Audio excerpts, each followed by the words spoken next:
I love networking, and that means, of course, I love the AWS Transit Gateway. Now, I want to show you how to use a Transit Gateway to connect two VPCs together.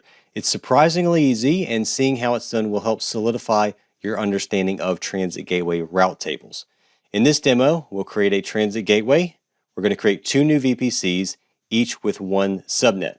We'll then attach it to the subnets in both VPCs. Now, this may sound like a lot of work, but it's actually not. We're going to use the command line, which means it's going to be pretty quick and easy. Let's jump over to the command line again, and I will show you. Now, we're going to start with the exciting part, creating the Transit Gateway. To do that, AWS EC2 create-transit-gateway. Now, please make a note of the Transit Gateway ID. I recommend pasting this into Notepad because we're going to need it in just a moment. I'm going to go ahead and do that right now. All right, next we're going to create the first VPC. And to do that, we're going to use the AWS EC2 create VPC command. The CIDR block we're going to use is 172.27.00/16. Execute that. And then likewise, go ahead and take the VPC ID, copy that, and put that on your clipboard or your notepad, wherever you can find it. Next, we're going to go ahead and create a subnet in the VPC. And to do that, we're going to do the AWS EC2 create subnet command. The VPC ID, go ahead and pop that in there. The CIDR block is going to be 172.27.1.0/24, and the availability zone US East 1A. Once you have that all in there, execute it. And of course, you know what I'm going to say here. Go ahead and grab the subnet ID as well and put that in your notepad. Next, we're going to attach the subnet to the Transit Gateway. Now, of course, to do that, we're going to need the subnet ID. Paste that in there. And the VPC ID, which we're going to go ahead and grab from up here. Paste that in here. And last but not least, the Transit Gateway ID. Paste that in there. So the command is AWS EC2 create Transit Gateway VPC attachment. We're giving it the Transit Gateway ID, the VPC ID, and the subnet ID. All right, once you have all that in there, execute it. Now notice it gave me a little error here. What's the problem? Well, notice the T here is capitalized. Let's go ahead and change that to lowercase and try this again. There we go. The Transit Gateway ID is case sensitive. So now we have the Transit Gateway attached to the first subnet that we created. Now we're going to go and create the second VPC and subnet. I'm going to run through this a little bit quicker this time. The second VPC is going to have a CIDR of 172.28.00/16. Create that. All right, grab the VPC ID here. And then for the next command, the create subnet command, paste in the VPC ID. This subnet is going to have a CIDR block of 172.28.10/24 and the availability zone US East 1A. So go ahead and create the subnet. And of course, grab the subnet ID. And for the next command, the create Transit Gateway VPC attachment, we want to paste in the subnet ID, the VPC ID,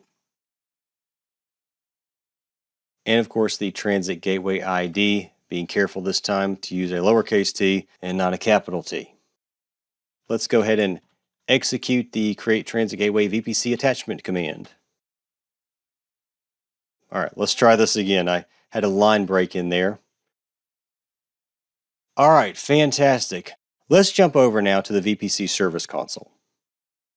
Here at the VPC Service Console in the navigation menu, scroll down to the bottom, way down here, and click on Transit Gateway Attachments right under the Transit Gateways heading. So here are our two Transit Gateway attachments that we just created. We can see that one of them is still pending, so I'm going to wait a moment for this to become available. All right, there we go. Now, scrolling back over here, I'm going to go ahead and click the first one in the list here, just to select it, and then let's expand the bottom pane.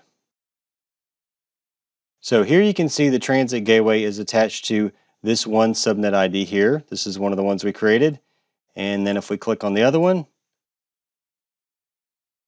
we can see that it is associated with the other subnet that we created. So this is how you attach the Transit Gateway to your subnets in different VPCs. Now, just for fun, go ahead and click the Create Transit Gateway Attachment button up at the top. And if you click in the attachment type drop-down list here, you can see here we have the option to attach a VPC, a VPN, or a peering connection, which is for if you want to connect to another transit gateway. You'll typically do this if you want to connect to a VPC in another region or another AWS account. You also have the option to connect to a third-party appliance using generic routing encapsulation or GRE and the Border Gateway Protocol, BGP. For example, you may have a Cisco Cloud Services router that you want to pass traffic to. That is what this connect option is for.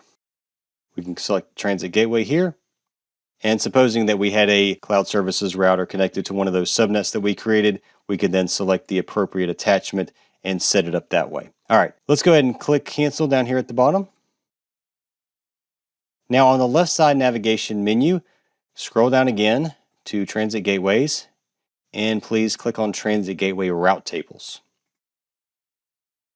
Go ahead and select the Transit Gateway Route Table here, and then click on the Routes tab. As you can see, this route table is associated with our Transit Gateway.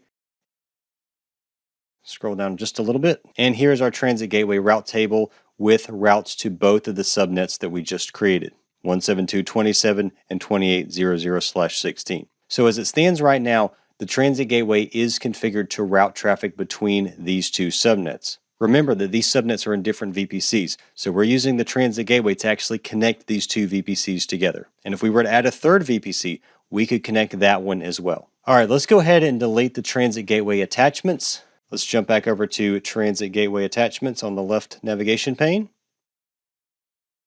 And I'm going to go ahead and select this one here that's already selected. Go up to the Actions menu.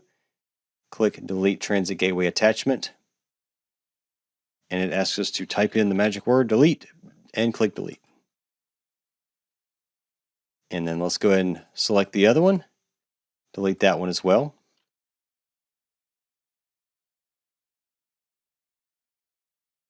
And there where you can see both of them are deleting. Now if you do not have any attachments, you will not be charged anything for the transit gateway. Once the attachments are deleted, you can go ahead and delete the transit gateway too if you like, but it's not going to hurt to just leave it there.